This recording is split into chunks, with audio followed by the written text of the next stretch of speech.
l'Afrique est un terrain de convoitise pour de nombreux pays.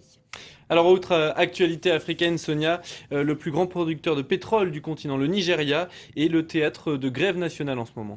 La grève à l'appel du NUPENG, un des principaux syndicats du secteur, en est à son deuxième jour. Première conséquence de longues files d'attente aux postes à essence de Lagos, Kano et Abuja. Les grévistes dénoncent l'exploitation des travailleurs par les compagnies étrangères. Alors, le problème, c'est que les expatriés sont mieux payés?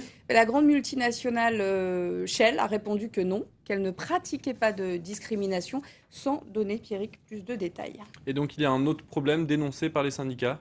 Le vol de pétrole, il représente 10% de la production. C'est énorme. Voici un aperçu de quelques actes de sabotage de pipeline ou encore de sites illégaux. Récit de Nicolas Germain. Une raffinerie illégale au Nigeria. Celle-ci a été abandonnée, mais le vol de pétrole est en nette augmentation. D'importants oléoducs sont sabotés. En tout, 10% de la production nationale serait siphonnée.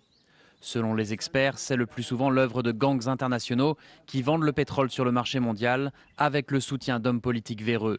Certaines ONG comparent le pétrole nigérian aux diamants dits de sang d'autres pays africains. Une fois que l'on a pu établir le lieu d'origine des diamants, on a pu sensibiliser les acheteurs, leur dire que c'était des diamants de sang, que des gens mourraient pour qu'eux possèdent ces diamants. C'est exactement la même chose avec le pétrole volé ici. Les vols ont aussi des conséquences désastreuses pour l'environnement du premier producteur de pétrole d'Afrique. Les raffineries illégales fuient et inondent rivières et champs. Nous n'avons pas d'argent, alors nous buvons l'eau de cette rivière. Si vous avez de l'argent, vous achetez de l'eau minérale. Certaines raffineries illégales sont de très petite taille. Elles ont été mises en place par des villageois.